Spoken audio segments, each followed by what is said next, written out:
Почитувани гледачи, проследете ги најновите информации за најважните настани кои што го одбележаа денешниот ден во Полошко. Една жена почина, а девојче е повредено откако автомобилот во кој се превезувале удрел во коњи на автопатот Тетово-Гостивар. На овој патен правец годишно се случуваат стотина несреќи предизвикани од животни. 38 годишна жена од Тетовска Мала Речица загина во сообраќајка на автопатот Тетово-Гостивар. Нејзината 10 годишна керка завршила со скршеници, а сопругот без повреди. Несреќата се случила синоќа околу 22 часот на 1 километар од клучката за Тумчевиште. Како што информираат од СВР Тетово, автомобил Citroen C5 во кој се возело семејството налетал на 3 коњи кои без надзор се движеле по коловозот. Од удирањето во животните, 38 годишната сопруга на возачот, која била на предното, и 10 годишната черка на задното седиште задобиле телесни повреди и со други две возила пренесени се во Гостиварската болница. Лекарите таму, за жал, констатирале смрт на 38 годишната сопатничка и лесни телесни повреди кај девојчето, кое по укажаната лекарска помош пуштено е дома.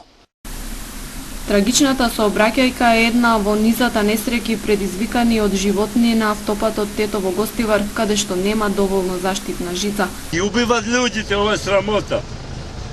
Отидоа луѓето заради патите, еве, види, еве, платиме сега, а катастрофа патишта. Зашто? Лошо е многу. Зашто? Треба да се поправи малце, тоа е тоа. Годишно се регистрираат над 100 такви несреќи, а синокешната е првата со човечка жртва. Просечно годишно се случуваат по стотина вакви сообраќајни несреќи, најмногу на автопатот Гостивар Тетово Скопје, но и на други патишта на подрачјето и најчесто предизвикани од куќиња бездомници, но и од коњи и друг вид добиток. Најчеста причина за овие несреќи е немањето заштитна жичена ограда долж автопатот, која на повеќе места или воопшто ја нема, или е нефункционална, што им овозможува на животните непречено да влегуваат и да се движат по коловозот, односно да бидат потенцијална опасност за возачите. По наредба на јавен обвинител, телото на починатата жена е предадено на обдукција. Поединостите за несреќата ќе се утврдуваат. Зголемен бројот на сообраќајни несреќи во изминатите 3 месеца во споредба со истиот период лани. Билансот е 3 загинати и 170 повредени лица, бројки кои јасно укажуваат на сериозноста во состојбите во сообраќајот. Полициската статистика покажува зголемување на бројот на сообраќајни несреќи. Во изминатите 3 месеци од оваа година на подрачјето на СВР Тетово се случила вкупно 221 сообраќајка, од кои 160 во Тетово и 61 во Гостивар, или за 8% повеќе во споредба со истиот период лани. Во 82 од овие несреќи имало 3 загинати и 170 повредени лица, бројки кои сами по себе јасно и недвосмислено опоменуваат и укажуваат на сериозноста на состојбите во сообраќајот. Најголемиот број од незгодите е случајни во текот на изминатото тромесечие, односно 127 биле во населено место, а 94 на отворен пат, при што причината е материјална штета во кулминативен износ од близу 15 милиони денари. Најчести причини за несреќите се неприлагодена брзина според условите на патот, односно пребрзо возење 35 незгоди, непочитување првенство 14, неправилно вршење дејствие 11 незгоди и така натаму. Пребрзото возење на возачите во Полошко причина за акциска контрола на СВР Тетово. Во контролата биле констатирани 33 пречекорувања на дозволената брзина. За 3 месеци секторот утврдил вкупно 4844 сообраќајни прекршоци. Вчера предпладне од 7 до 10 часот полициски службеници на секторот за внатрешни работи Тетово реализирали уште една од серијата сообраќајни акциски контроли на тетовското подрачје. Се контролирала брзината со која се движат возилата во и надвор од населено место.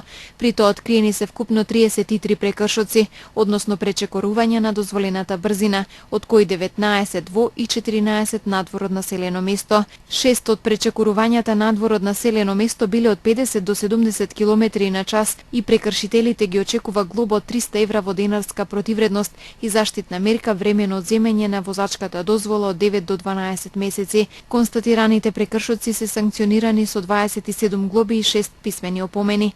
Контроли на брзината со која се движат возилата планирани се и во наредниот период, дотолку повеќе што пребрзото возење и годинава е најчестата причина за сообраќајни несреќи во Полок. Во изминативе 3 месеци од оваа година секторот за внатрешни работи Тетово реализираше 20 акциски контроли, една локална и 18 засилени акциски контроли, од кои 24 на тетовските и 15 на пошироките гостиварски простори. При тоа контролирани се 697 возила, откриен бил 351 прекршок. Инаку вкупниот број прекршоци во сите 3-месечни активности годинава изнесува 4844.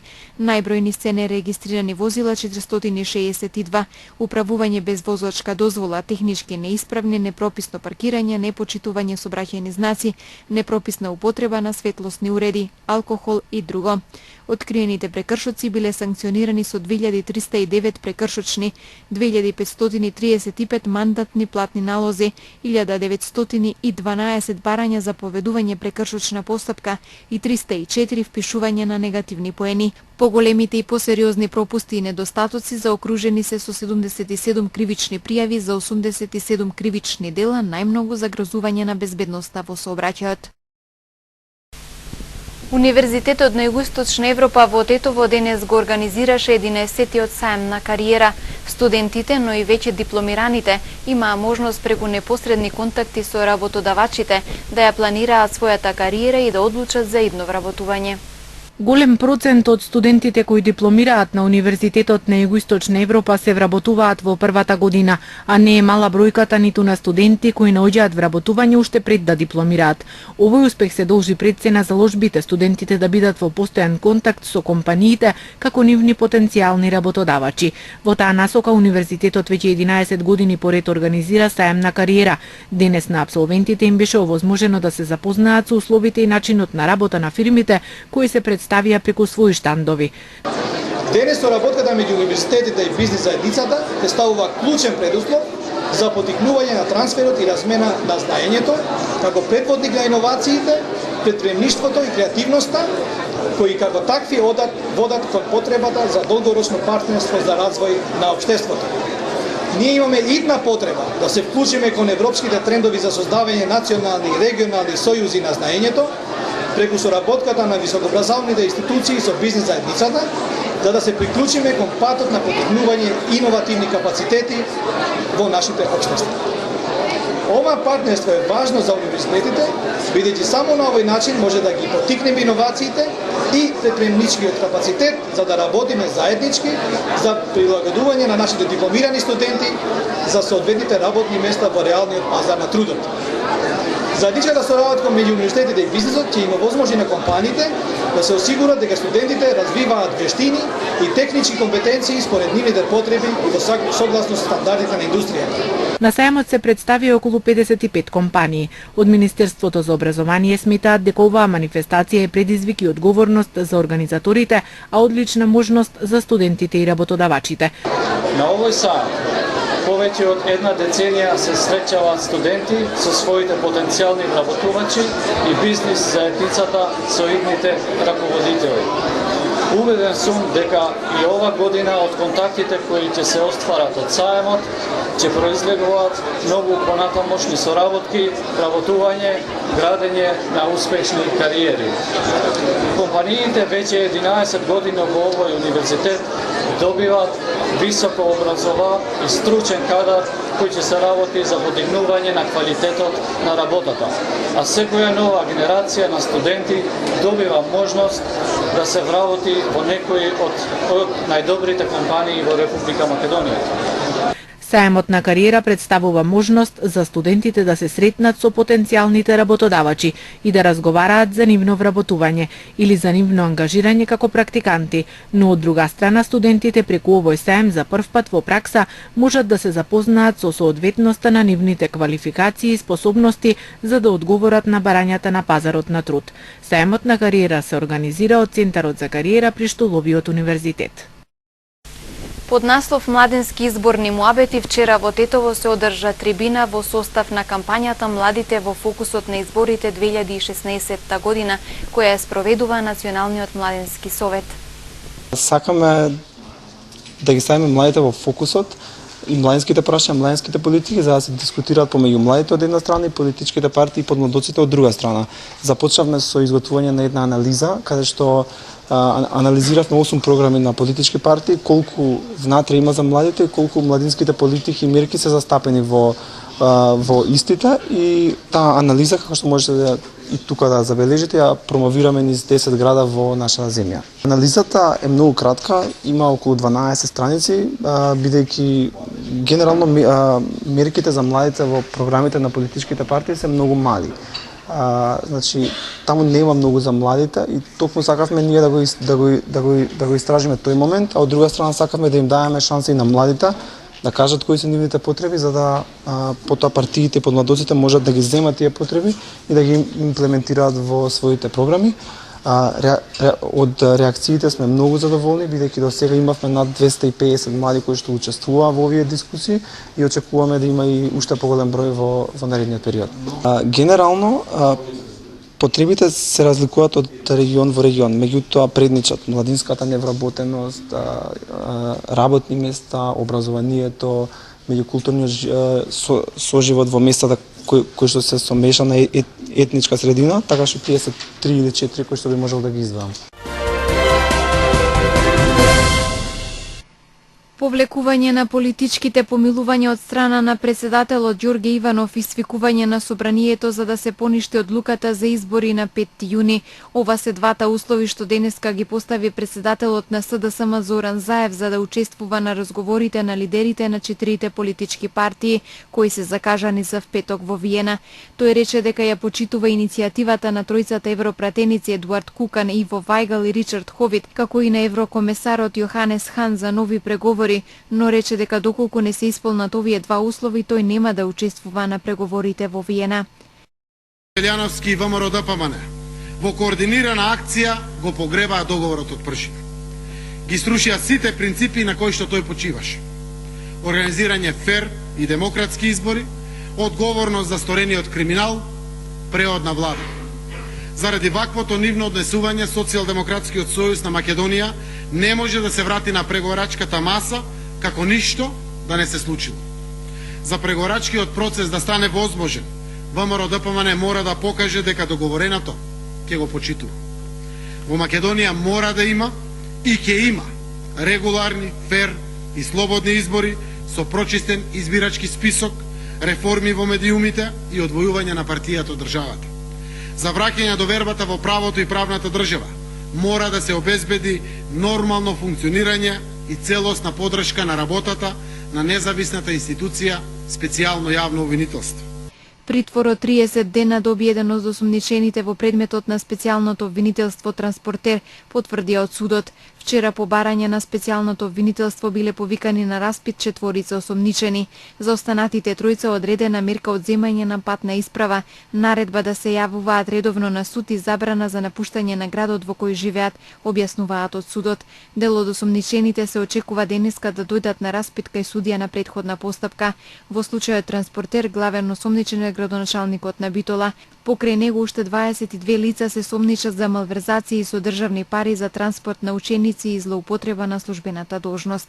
Специјалното обвинителство побара мерка притвор за 11 осумничени, но не и за градоначалникот за кого е најавено дека ќе се бара конфискација на нелегално стекнат имот.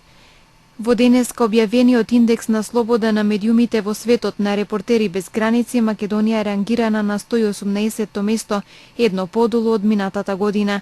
Во образложението се наведува дека иако клеветата беше отстранета од кривичниот законник во 2012 година, обвиненијата се заменети со граѓански акции, со можност за тешки парични затворски казни за новинарите и собствениците на медиумите. Од крајот на 2014 година се поднесени најмалку 580 тужби за клевета, а неколку десетици од нив против новинари. Како резултат на тоа, според анкетата на Македонскиот синдикат на новинари и медиумски работници, повеќе од половина новинари во Македонија велат дека тие самите се цензурираат.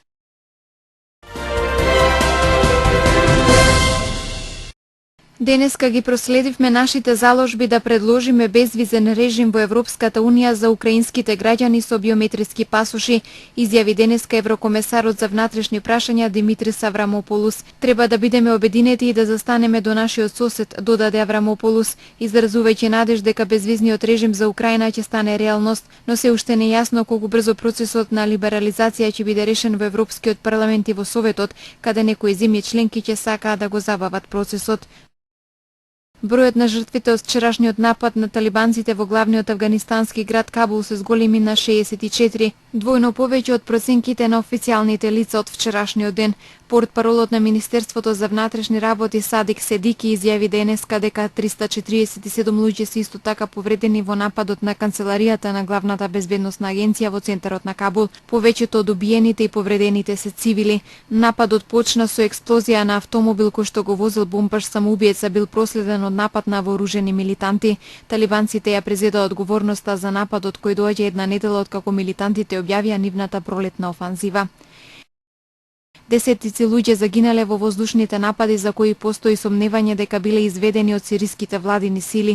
Сириската обсерваторија за човекови права соопшти дека над 40 луѓе биле убиени, додека десетици други биле ранети во нападите врз два града во провинцијата Идлиб, кои се под контрола на бунтовниците. Ова е најтешкото прекршување на премирието во Сирија кое стапи во сила во февруари годинава. Нов земјотрес го погоди Еквадор само 3 дена по силните потреси во кои загинаа најмалку 500, а беа повредени 4500 луѓе. Новиот земјотрес бил со јачина од 6,2 степени по Рихтер. Повеќе од 500 луѓе загинаа во најсилниот земјотрес во Еквадор во последните неколку децении, изјавија властите доцна синоќа, додека спасувачките екипи продолжуваат да бараат преживеани под урнатините. Вкупно се најдени 525 тела, од кои 518 се идентификувани, соопшти канцеларијата на државниот секретар.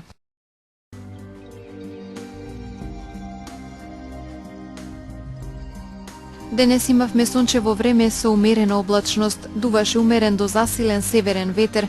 Утринската температура се движеше од 7 до 13 степени, а дневната од 15 до 23 степени. УВ индексот изнесуваше 6.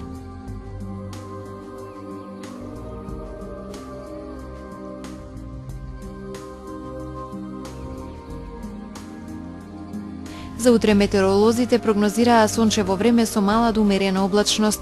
Утринската температура ќе се движи од 0 до 6 степени, а дневната од 14 до 22 степени. УВ индексот ќе изнесува 6.